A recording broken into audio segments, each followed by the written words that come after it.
على رسول الله سيدنا محمد بن عبد الله وعلى آله وصحبه ومن والاه ولا حول ولا قوة إلا بالله. Amma ba'd, yang kita muliakan bersama Muharram al-Muhtaram sahib al-fadilah Al-Mubajjal Al-Ustaz Abrar, begitu juga guru kita bersama Al-Ustaz Salihuddin dan Al-Ustaz Nusairi beserta seluruh guru-guru yang hadir, yang tidak dapat saya sebutkan nama-namanya satu persatu, akan tetapi tidak mengurangi rasa hormat dan ta'zim saya kepada beliau-beliau semua dan seluruh para habaib yang berada, dan juga talibul alim dan seluruh yang hadir di majelis ini. Semoga Allah Subhanahu wa taala tidak pulang kita dari tempat ini kecuali Allah Subhanahu wa taala mengampuni dosa-dosa kita, dan Allah Subhanahu wa taala angkat derajat kita, dan Allah Subhanahu wa taala jadikan bulan Ramadan kita bisa puasa penuh insyaallah dengan lancar. Amin ya rabbal. Kemudian salawat serta salam kalau kita haturkan kepada junjungan kita Nabi Muhammad sallallahu alaihi wasallam beserta para sahabat dan kerabat beliau sampai hari kiamat. Rasulullah sallallahu alaihi wasallam pernah bersabda, "Idza marartum bi riyadil jannah farta'u." Qalu wa ma riyadul jannah? Qala hilaful dzikri. Hadis ini berkaitan tentang fadilah, tentang majelis zikir atau majelis maulid. Apabila kalian melewati riyadul jannah, taman-taman surga daripada Allah Subhanahu wa taala, maka singgahlah, kata Rasulullah. Kemudian para sahabat bertanya, "Wahai Rasulullah, ma riyadul jannah? Apa itu taman surga yang dimaksud di dalam hadis Rasulullah SAW?" Qala, kemudian Rasul bersabda, "Hilaful dzikri." Taman surga yang dimaksud di sini adalah perkumpulan orang yang membaca, yang mengingat kepada Allah Subhanahu wa taala. Terlebih lagi kita membaca zikir, membaca salat terhadap baginda Nabi sallallahu alaihi wasallam. Tidak diragukan lagi hadis yang masyhur dan riwayat Rasulullah sahih bahwasanya man shalla alaihi asran, Rasulullah bersabda, man shalla alaihi salatan, orang yang bersalat kepada satu salawat, Allah taala akan bersalawat kepadanya 10 kali salawat. Sedangkan kita membaca maulid, cerita sejarahnya baginda Nabi Muhammad sallallahu alaihi wasallam, biografi daripada baginda Nabi Muhammad sallallahu alaihi wasallam. Bagaimana balasan ganjaran bagi orang yang membaca biografi baginda Nabi Muhammad? Kalau orang yang bersalawat 1 kali salawat saja kepada Allah, kepada Nabi Muhammad sallallahu alaihi wasallam, Allah balas 10 kali. Bagaimana kalau kita membaca maulidnya baginda Nabi Muhammad sallallahu alaihi wasallam? Bahkan Al-Imam Ali Al-Habsyi mengarang kitab Syutur Durari karena sebab apa? Karena sebab cintanya beliau kepada Rasulullah sallallahu alaihi wasallam. Di dalam unggahan syair Al-Imam Ali Al-Habsyi berkata, "Masyi kama majma'il maulid yujallil qulub." Tidak ada perkumpulan yang lebih indah, tidak ada perkumpulan yang lebih istimewa daripada perkumpulannya maulid Nabi Muhammad sallallahu alaihi wasallam. Zawatu taubatika ya lal asi ila batu. Inilah waktunya engkau wahai orang yang bermaksiat kepada Allah Subhanahu wa taala, kalau engkau ingin bertobat kepada Allah Subhanahu wa taala. Zawatu taubatika, dan ini adalah waktu kembali engkau ya syahid, wahai orang yang lari daripada rahmatnya Allah Subhanahu wa taala, idza bataqu, kalau kalian ingin kembali kepada Allah Subhanahu wa taala. Dan inilah perkumpulan tughfar fiha jami'un dzunub, yang di situ perkumpulan Allah Subhanahu wa taala menghapus segala dosa-dosanya. Ini adalah keutamaan umat baginda Nabi Muhammad sallallahu alaihi wasallam. Oleh karenanya Al-Imam Al-Habib Ali Al-Habsyi membuat maulid Syutur Durari ini supaya kita bisa mengenang dan mengingat baginda Nabi Muhammad sallallahu alaihi wasallam. Banyak hadilah billah, majelis zikir, majelis taklim, dan majelis salawat ala Nabi Muhammad sallallahu alaihi wasallam. Alhamdulillah kita dikumpulkan di tempat ini. Semuanya adalah nikmat yang sangat besar daripada Allah Subhanahu wa taala. Selain nikmat Islam, selain nikmat iman, nikmat yang seperti inilah, nikmat kita dikumpulkan di tempat inilah termasuk nikmat terbesar yang Allah Subhanahu wa taala berikan. dalam keadaan sehat walafiat. Kemudian Syahrul Sya'ban, bulan Sya'ban, sekarang kita berada di bulan Sya'ban. Ini juga bulan salah satu bulan yang istimewa, termasuk daripada Ashhurul Hurum, bulan-bulan yang Allah Subhanahu wa taala muliakan. Nah, ma'ruf atau tidak apa lagi namanya, kita sudah ketahui semua bahwasanya bulan Sya'ban ini adalah syahrul salah ala Nabi Muhammad SAW, adalah bulan yang bersalawat kepada Nabi Muhammad SAW. Dan di dalam bulan Sya'ban ini Allah Subhanahu wa taala turunkan ayat innallaha wa malaikatahu yusholluna 'alan nabi ya ayyuhalladzina amanu shallu 'alaihi wa sallimu taslima. Ayat yang selalu kita dengar ketika majelis maulid. Ayat ini selalu diulang-ulang, tapi jarang kita memperhatikan dan menelaah atau mendalami ayat tersebut. Ayat ini menunjukkan perintah dari Allah Subhanahu wa taala untuk bersalawat kepada baginda Nabi Muhammad SAW. Allah saja bersalawat kepada baginda Nabi Muhammad, bagaimana umatnya. Abu Yasin Muhammad al-Maliki, beliau al-Imam al-Haramain pada saat zamannya, mengatakan bahwasanya sirrul kulli fi salah ala Nabi Muhammad SAW, seluruh rahasia itu ada pada salawatnya baginda Nabi Muhammad SAW. Ini keutamaan salawat kepada Muhammad SAW. Beliau yang kita kenal adalah seorang wali. Kalau beliau mengatakan seluruh rahasia itu terhadap salawat kepada Nabi Muhammad SAW, maka apapun kita inginkan, kita ingin pintu rezeki lancar, kita ingin dosanya diampunkan, kita ingin hajat kita dikabulkan, salawat kepada Nabi Muhammad SAW, insyaallah semuanya akan kabul. Itu mengenai tentang bulan Sya'ban yang mulia. Banyak fadilah-fadilah mengenai tentang bulan Sya'ban dan salawat terhadap baginda Nabi Muhammad SAW. Kemudian sebesar lagi kita akan memasuki bulan Ramadan, bulan yang penuh rahmat, bulan yang penuh maghfirah, dan bulan yang penuh ampunan dari Allah Subhanahu wa taala.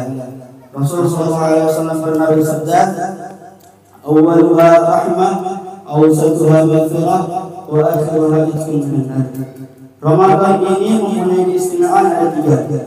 Yang pertama daripada bulan Ramadan, hari 10 pertama 1 sampai 10 adalah rahmat daripada Allah Subhanahu wa taala. Makanya kita dianjurkan kalau orang yang ketika masuk bulan Ramadan itu 10 hari pertama banyak-banyak minta rahmat sama Allah Subhanahu wa taala. Banyak-banyak minta rahmat kepada Allah Subhanahu wa taala, surga, minta segala macam yang berkenaan dengan rahmat Allah Subhanahu wa taala. Dan 10 sampai 20 itu adalah ampunan dari Allah Subhanahu wa taala. Sedangkan akhiruha yasqul minan nar. Keistimewaan yang ketiga adalah dibebaskannya dari api neraka. Mudahan kita semua menjalankan Ramadan kita dengan mendapatkan keistimewaan 3 ini. Karena para ulama terdahulu kalau mereka lewat dari bulan Ramadan, mereka menangis. Karena mereka telah melalui 3 keistimewaan ini. Keistimewaan yang jarang diberikan, bahkan tidak diberikan kepada umat sebelumnya. 3 keistimewaan bulan Ramadan ini. Banyak keistimewaan bulan Ramadan yang lainnya. Di antaranya sedekah. Pernah para sahabat bertanya kepada baginda Nabi Muhammad SAW. Kata sahabat, "Ayo sedekah afdal?" Sedekah apa yang paling afdal kata para sahabat? Kemudian Rasulullah SAW menjawab, "As-sadaqah fi Ramadan." Bersedekah di bulan Ramadan adalah sedekah yang paling afdal. Maksudnya hadis ini bukan sedekah itu afdalnya bulan Ramadan, bukan. Tapi salah satu afdaliyah sedekah termasuk sedekah yang afdal itu pada bulan Ramadan. Makanya para ulama, para habaib banyak mengeluarkan sedekah di bulan Ramadan karena mereka mengikuti perkataan dan jalan alurnya baginda Nabi Muhammad SAW. Kemudian Rasulullah pernah bersabda di dalam hadis riwayat Bukhari dan Muslim, "Man shoma Ramadan imanan wa ihtisaban ghufira lahu ma taqaddama min dhanbihi. Orang yang melaksanakan bulan Ramadan dengan iman dan ketekunan, maka Allah Subhanahu wa taala akan mengampuni dosa yang telah lalu. Di dalam hadis lain Rasulullah bersabda, Ramadan ila Ramadan mukaffirun ma bainahuma majtanabal kabair. Ramadan dan Ramadan yang lainnya itu adalah ampunan dari Allah Subhanahu wa taala selama seorang hamba tersebut tidak melakukan dosa-dosa besar. Jadi suatu keistimewaan yang sangat besar yang Allah Subhanahu wa taala berikan kepada kita semua, kepada umat baginda Nabi Muhammad. Dan ini tidak diberikan kepada umat-umat yang sebelumnya. Bayangkan Ramadan yang kita jalankan sampai Ramadan kedepannya itu 1 tahun. Itu Allah Ta'ala berikan kepada kita, kepada orang yang melakukan puasa di bulan Ramadan, ampunan dosa-dosa kecil. Selama seorang hamba itu tidak melakukan dosa besar. Rasulullah juga bersabda dalam hadis yang lain, apabila idza ja'akum Ramadan iftarada 'alaikum siyamahu. Kalau datang bulan Ramadan kepada kalian, Allah Ta'ala wajibkan kepada kalian berpuasa di bulan Ramadan. Tuftahu fihi abwaabul jannah. Allah Ta'ala buka seluruh pintu-pintu surganya Allah Subhanahu wa taala.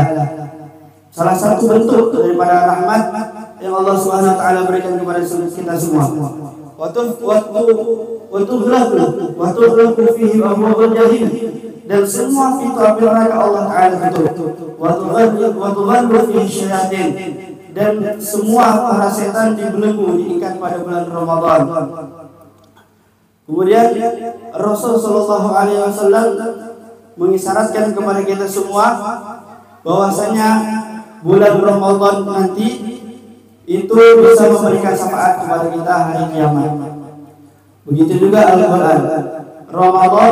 Ramadan wal Quran yashfa'ani yaumil qiyamah. Ramadan dan Al-Quran dapat memberikan syafaat di hari kiamat.